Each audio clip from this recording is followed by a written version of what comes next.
Okay, let's talk about this. Hi, future me. It's summer vacation. Um, Nothing much going on here. Just sent the babies to their nursery school this morning. We walked, and it was fun to see so many dragonflies along the way, just flying over the rice fields. And um, we got so sweaty that there was water drops on the baby's forehead and the hair because they have caps as well. Um, Came home. Two of the boys still go to piano, so it's a Monday.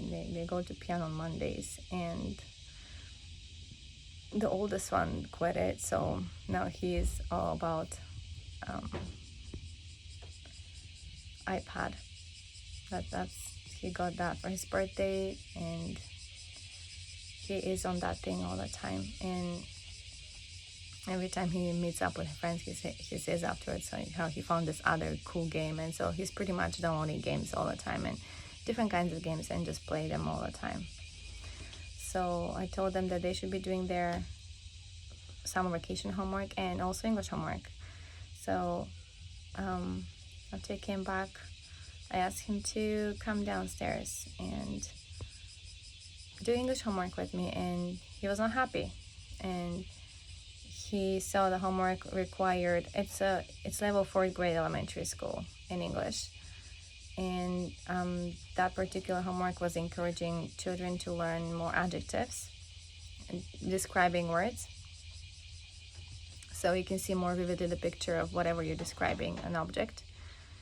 And so there were 15 listed there, and he just put it in the trash because he finished it. But like on the top of my head, there were 15 items, like a musical instrument you have to describe, a vegetable, a fruit, a group of people, like those kinds of things. And so he had to come up with his own. And then it's always because English as a writing and reading is not the language I learn at school right now, so it's like difficult for him. But I was impressed. He could write a lot of words, like he could write fresh and sweet, and some other words like colors. He can write them by himself.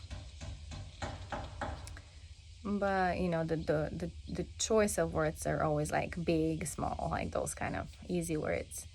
And if I want to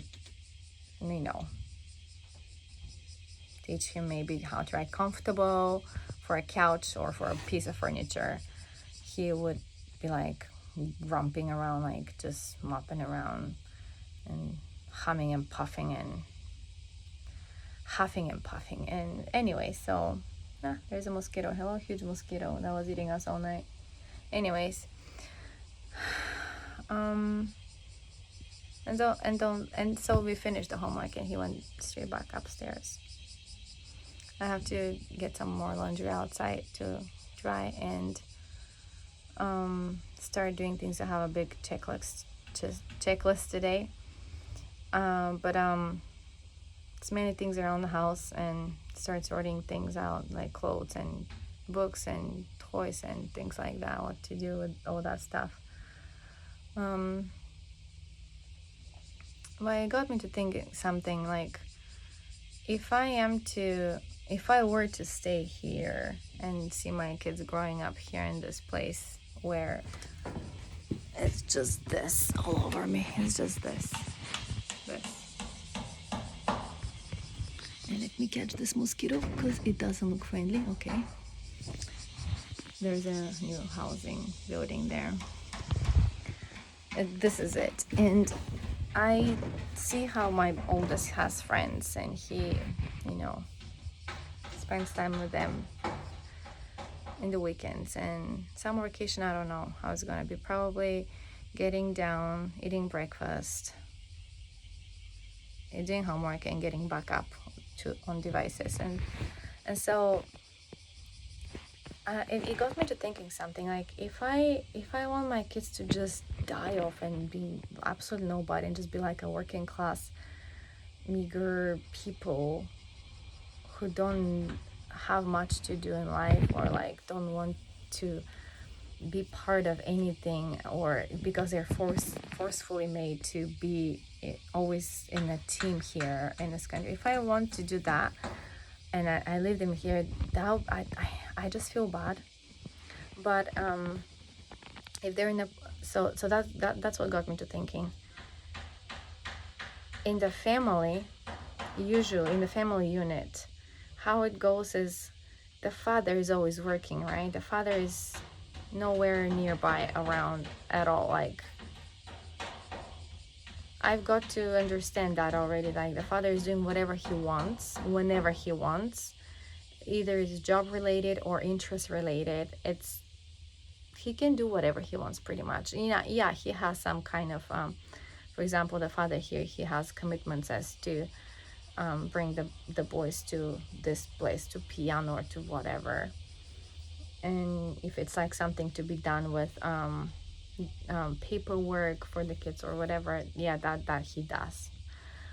But what I was thinking is usually what the I don't know how to word it, like the family atmosphere, the how things go is it feels like it's the mom. The like, for example, if the mom has an appointment with another mom, like for a play date or something, they would plan it and they will tell the kids, and the kids will be friends and they will play together, and then the moms will exchange information and they'll just spend time together, right? And connect, bond, friendship.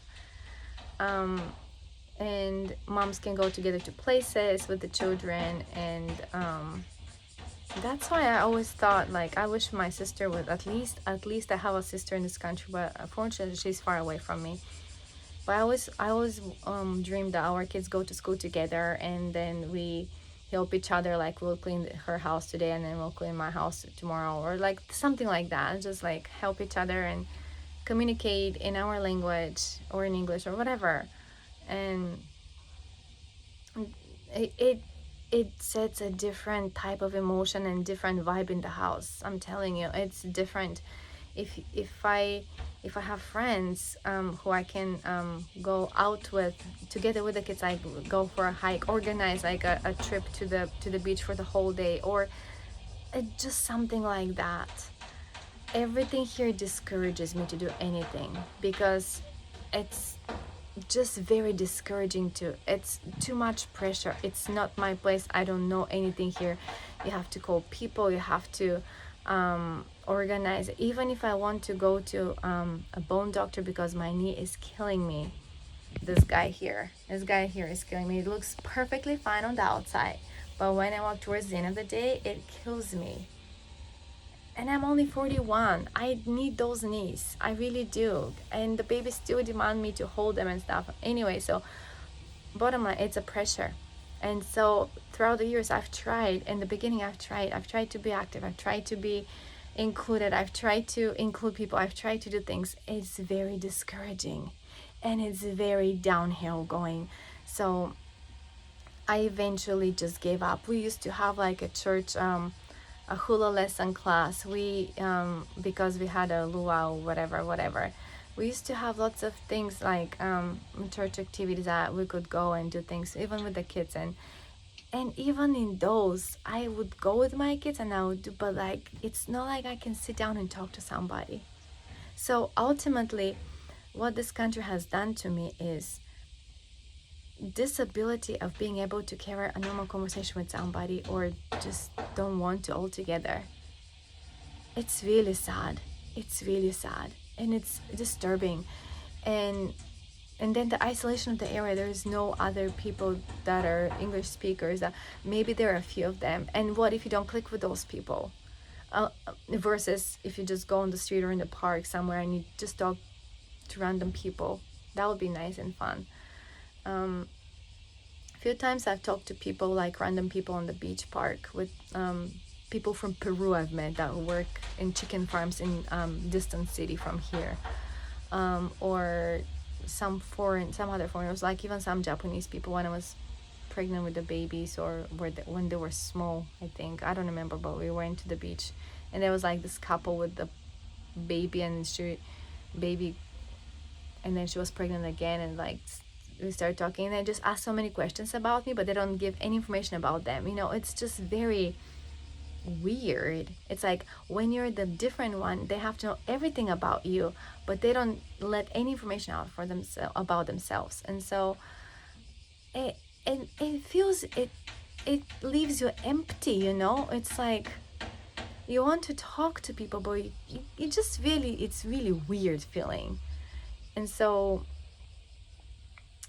that whole vibe and tone of the house of mother in isolation is like literally like a prisoner, sets pretty much the same tone for the boys too. So they're at home, they're not doing any chores, they're not helping with anything unless I start yelling around the house. But they just go upstairs and then just do their thing on their phone. No, they don't have phones. On their computer, on their tablet, whatever, games, whatever. And so, lots of kids do that. And lots of kids unfortunately don't have those devices, can afford it because one single parent or whatever. But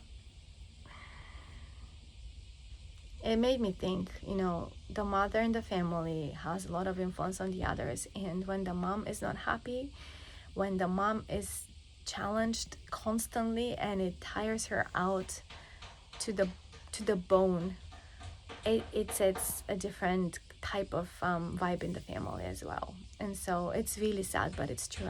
I've come to know that for myself. Interesting.